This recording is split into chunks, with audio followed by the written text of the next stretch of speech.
E logo após tudo que aconteceu na primeira temporada, que vai estar aqui no comentário fixado, as forças de defesa contra demônios do 6º Esquadrão são informados sobre o desaparecimento de pessoas em Sapporo. Dito isso, eles decidem enviar um grupo de pesquisas para Mato, pois notam que o número de Shooks está aumentando consideravelmente, o que por sua vez exige que eles sigam a missão com cautela. Enquanto isso, no dormitório do 7º Esquadrão, Yuki se prepara para ter mais um dia de sucesso em seu trabalho no dormitório, até que de repente, Himari vai até ele e joga suas roupas na direção do garoto, mandando-lhe cuidar de lavá-las. Dito isso, ela se vira de costas para ele ir embora, mas em seguida se vira novamente e pede para ele preparar um lamen para o café da manhã. E já em outro momento, Nei vai até Yuki com um problema a ser resolvido. No caso, ela pede para ele ajudá-la com a sua verificação de suprimentos, mas enquanto ele ajuda a garota, Yuki é interrompido por Shoshu, que vai até ele para incomodá-lo e pedindo uma massagem fora de hora. Nisso ele a obedece e começa a sessão de massagem, enquanto a Shoshu ela elogia as mãos dele, dizendo que a massagem de Yuki soa como algo celestial, porém durante a massagem Yuki nota ela em sua forma gigante. Então pergunta o porquê dela estar desse jeito. Nisso Shoshu diz que ele pode acertar os pontos de pressão dela mais facilmente dessa forma, e de repente Yuki é interrompido de novo, dessa vez por Himari, que começa a reclamar por ele ter misturado as roupas íntimas dela com as de Shoshu, e voltando a Nei, ela pede ajuda com o dever de casa dela. Isso outra vez, mas por ainda estar ocupado com as outras tarefas, ele pede para ela esperar alguns minutos. E já em outro momento, Yuki vai treinar ao lado de Kyoka,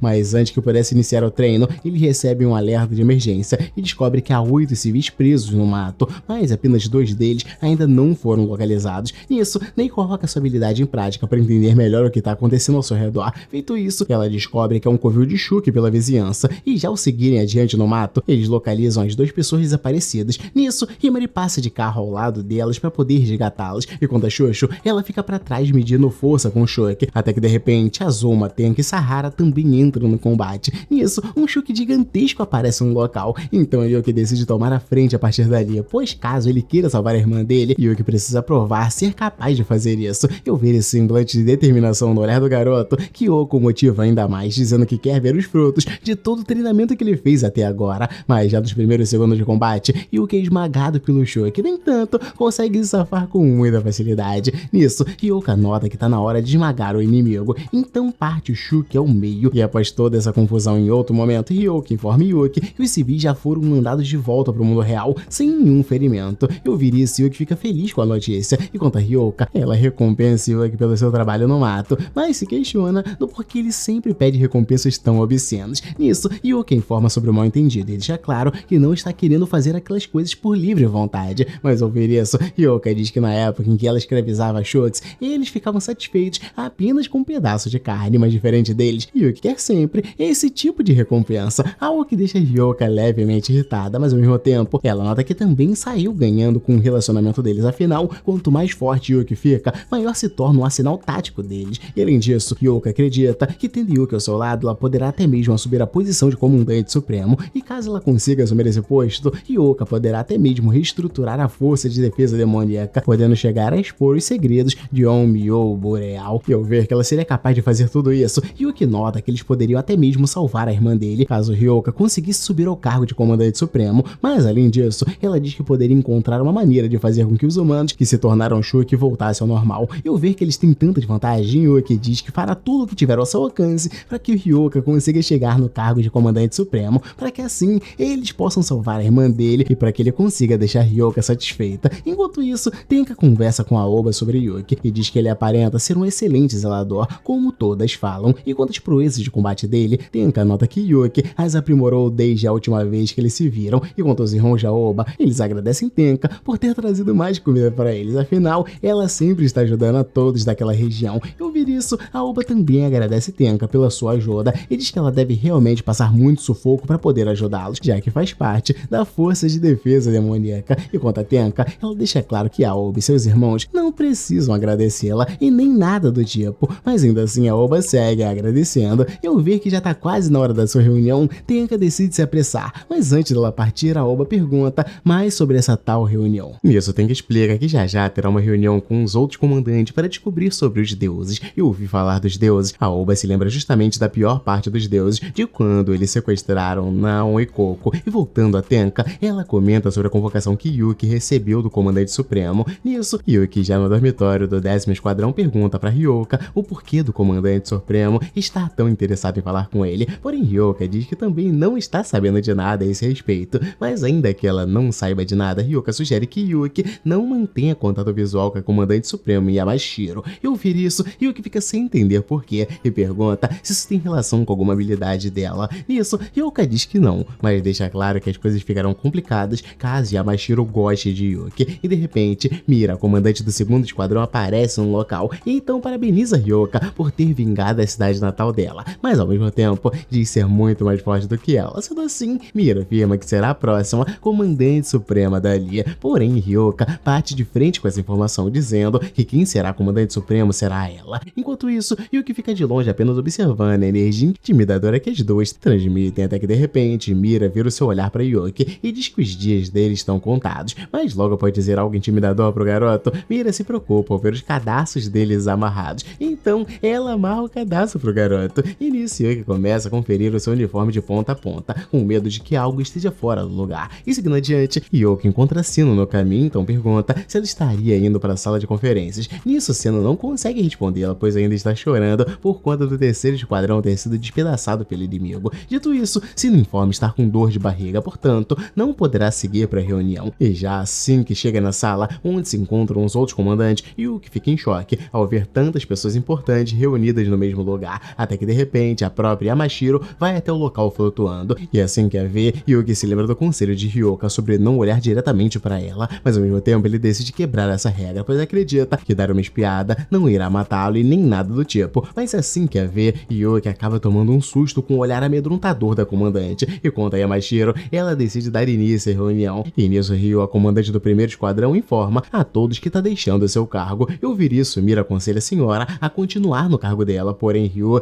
diz que os jovens são as pessoas mais adequadas para essa função, algo que já não serve mais para ela devido à sua idade. E já seguindo adiante com a reunião, uma das comandantes se apresenta como Konomi Tatara e diz que mesmo sendo uma pessoa muito jovem, ela está disposta a arregaçar as mangas e fazer o serviço que precisar ser feito. E ouvir isso, Ryo diz que Konomi foi a sua aluna estrela que passou por um rigoroso treinamento, portanto ela garante que a garota será uma comandante competente. E quanto a Yamashiro, ela diz a todos que pretende continuar em seu cargo de comandante supremo, mas assim que ouvir isso, Mira se irrita na hora e diz que a próxima comandante suprema será ela, mas logo em seguida, Hyoka diz que também tem essa mesma pretensão. E nisso, Yamashiro fica ansiosa ao ver tamanha animação dos comandantes. E ao ver que ela está levando a reunião com bom humor, Hyoka percebe que Yamashiro consegue passar uma energia boa de uma pessoa amigável e assustadora ao mesmo tempo, algo que o deixa instigado. Então, seguindo com a reunião, Yamashiro comenta sobre os inimigos deles, no caso, os 8 deuses do trovão, que embora chamem a atenção, eles querem simplesmente acabar com toda a humanidade, mas ainda que eles queiram isso, Yamashiro deixa claro que nenhum desses deuses são paros para os seus comandantes. E seguindo para o próximo tópico da reunião, Yamashiro pede para falar um pouco com Yuki, mas no meio da conversa eles são interrompidos por Gina, que vai até Yamashiro para informá-la sobre uma horda de Shoki que está se dirigindo ao local da reunião, e vendo que os demônios estão tentando atacar o seu QG, Yamashiro se irrita com a situação e diz que irá punir pessoalmente o líder daquele exército de Shoki. Nisso, ela se encontra com os 2 estrangeiros que estão por trás dessa operação dos Shokis e descobre que o plano deles seria matar todos os comandantes explodindo, porém eles acabaram falhando no ataque. Nisso, eles tentam atacar de várias outras formas, mas Yamashiro consegue se safar de todas as tentativas. E durante uma pausa do combate, Yamashiro pede para Yuki ficar em sua forma humana novamente, então diz que achou ele um jovem fascinante. Dito isso, ela pede para ver a tal recompensa que Yuki costuma receber após obedecer às ordens de Hyoka. Eu vejo que o garoto só precisa de um carinho um tanto pervertido como recompensa. Ela se encaminha até Yuki, então estende sua mão para ele para poder usar a habilidade.